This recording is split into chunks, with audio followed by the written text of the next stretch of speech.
अरे दिग्विजय सिंह ने क्या दिया नहीं दिया? दिग्विजय सिंह ने तो पाकिस्तानियों से भी बात की। अगर कमलनाथ जी से मैं कह रहा हूं ना कि श्रीलंका क्यों जा रहे हो? राम मंदिर पर सनातन हिंदुओं का अधिकार है, हिंदुस्तानियों का अधिकार है, आस्था का अधिकार है, पर आस्था के अधिकार को भांजी नहीं मानने दिया जाएगा। सोनिया गांधी के इशारे पर सनातन पर बोलो, जो सनातन नहीं समझते उनके इशारे पर बोलोगे तो गड़बड़ हो जाएगी। मध्य प्रदेश के बीजेपी विधायक रामेश्वर शर्मा ने पीसीसी चीफ कमलनाथ पर जमकर हमला बोला है। राम मंदिर वाले बयान पर कहा कि कांग्रेस का कौन नेता है जो अयोध्या गया है। उन्होंने आगे कहा कि अब देश राममय है तो कांग्रेस को राम याद आ रहे हैं। उन्होंने कहा कि भारतीय जनता पार्टी की नई सरकार राम मंदिर के लोकार्पण में जाएगी। शुक्रवार को राजधानी भोपाल में स्थित प्रदेश कार्यालय में भाजपा विधायक रामेश्वर शर्मा ने प्रेस कॉन्फ्रेंस की। इस दौरान उन्होंने कांग्रेस और पूर्व मुख्यमंत्री पर जमकर निशाना साधा है। उन्होंने कहा कि कांग्रेस का कौन नेता है जो अयोध्या गया है? सोनिया गांधी, कमलनाथ क्या अयोध्या गए हैं? अब देश राममय है तो कांग्रेस को राम याद आ रहे हैं। रामेश्वर शर्मा ने इस प्रेस कॉन्फ्रेंस में कहा कि कांग्रेस की नसों में मौका परस्ती का खून दौड़ रहा है। कमलनाथ कांग्रेस में है तो खड़गे के बेटे के बयान के मामले में अभी तक उन्होंने माफी क्यों नहीं मांगी? सुनिए मध्य प्रदेश के पूर्व मुख्यमंत्री कमलनाथ को घेरते हुए और कांग्रेस पर निशाना साधते हुए विधायक रामेश्वर शर्मा ने क्या कुछ कहा। एक छोटी सी रिक्वेस्ट ये है कि कमलनाथ जी कांग्रेस में है या कांग्रेस की कोई अलग कमलनाथ पार्टी बन गई है? अगर कमलनाथ जी कांग्रेस में है तो जो राष्ट्रीय अध्यक्ष है इनके श्रीमान खड़गे साहब और उनके बेटे ने जो सनातन के बारे में जो टिप्पणी की है उसके बारे में आज दिनांक तक क्या माफी हुई? उनने माफी मांगी? या करुणानिधि की जो टीम थी उसने कोई माफी मांगी? सनातन के बारे में जो उन्होंने बीमारी शब्द का इस्तेमाल किया था, सनातन धर्म बीमारी है, इसको मांगे? और दूसरे मैं उनसे ये भी पूछना चाहता हूं कि कमलनाथ जी पीछे के पाप सब भूलते जा रहे हो क्या? पीछे आपको अपनी गलतियां और कांग्रेस की गलतियां पता नहीं है क्या? राम जन्मभूमि आंदोलन में 92 में जब गोली चली थी तो कमलनाथ जी बच्चे थे, नाबालिग थे, या राजनीति में थे या संसदीय परंपरा में थे?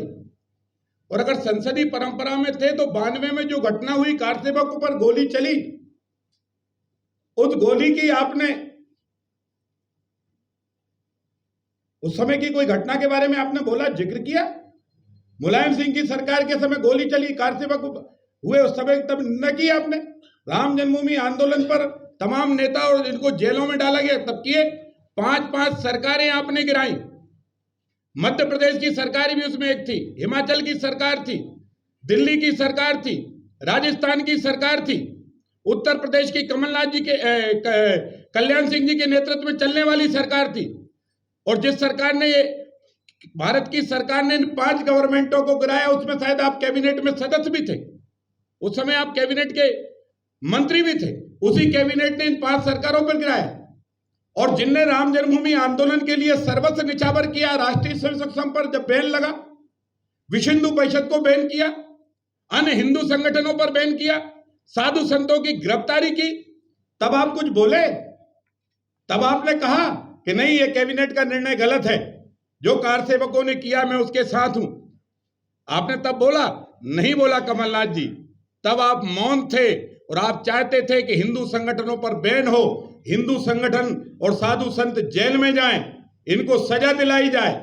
और तो और कांग्रेस यहां तक आगे बढ़ गई थी कि कांग्रेस ने अपने ही सदस्यों और सदन के अंदर यह भी कह दिया था कि हम बाबरी मस्जिद को फिर से बनाएंगे। और साधु संतों ने यह कहा था कि बाबरी तो ढांचा टूट गया है, अब कांग्रेस की नस नस तोड़ देंगे, पर अयोध्या की भूमि पर बाबरी मस्जिद नहीं बनाने देंगे।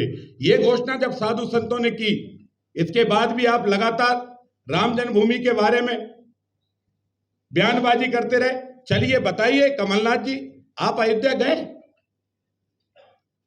आप अयोध्या गए श्रीमान जी कमलनाथ जी? सोनिया जी गई राजा राम के दर्शन करने? राहुल भैया गए? या फिरोज खान के परिवार का कोई सदस्य और कमलनाथ जी कौन सदस्य गया रामलला के दर्शन करने के लिए? जब राम का मंदिर भव्य बनने लगा है, हिंदुस्तान का हिंदू जगने लगा है, गाने, ढोल, मजीरे, शादी, ब्याह सब में जो राम को लाए हैं हम उनको लाएंगे वाला जब चलने लगा है, तो आपको लगा कि अब तो बिना राम के काम नहीं होगा, तो चुनावी हिंदू ने भी करवट बदल ली है और चुनावी हिंदू भी अब बोलने लगा है राम मंदिर तो राष्ट्रीय आस्था का प्रश्न, तो राष्ट्रीय आस्था थी तो पहले बनवा दिया होता, पहले बोल दिया होता। और अगर कांग्रेस इतनी ही दमदार हिंदू है और कांग्रेस के अंदर अगर सच्चा हिंदुत्व है तो बाबा विश्वनाथ क्या चले जाओ, ज्ञान व्यापी के सामने खड़े होकर घोषणा करो कि एक दिन ज्ञान व्यापी में भी शिवालय शंकर का भव्य मंदिर बनेगा। बताओ, हिंदू होने का परिचय दो। ना तो बलिदान देखा जा रहा है, ना राम जन्मभूमि के लिए जिंदे साधु संतों की कुर्बानी देखी जा रही। बनी हुई आस्था का जब महिमा मंडन हो रहा है तो उसको कांग्रेस चुनावी दांव लगाकर राजनीतिक रोटियां सेकने की कोशिश कर रही है।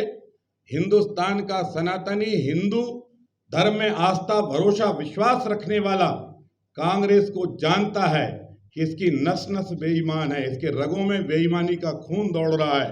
ये ना तो कभी ढंग से हिंदुस्तान की हो सकती, ना कभी ये राम की हो सकती, ना कभी ये कृष्ण की हो सकती, ना कभी ये महावीर की हो सकती, ना कभी ये गौतम बुद्ध की हो सकती, ना कभी ये गुरु नानक की हो सकती। ये तो मौका परस्त हैं, जिसका पल्ला भारी दिखता है चुनाव में उधर की करवट लेने के षड्यंत्र रचते हैं। मैं कांग्रेस के कमलनाथ जी से कहना चाहता हूं कि आपके दिन लग चुके हैं। मंदिर तो बनना था, बन गया, आगे भी जो मंदिर बनने थे, बनना है, वो बनेंगे। हिंदू सनातनी जग चुका है, आपको अब इस तरह के शब्द शोभा नहीं देता और देश का हिंदू भी जान चुका है कि पूरी कांग्रेस इस समय चुनावी हिंदू हो चुकी है। शर्मा जी, कांग्रेस की आस्था का विषय नहीं होगा राम या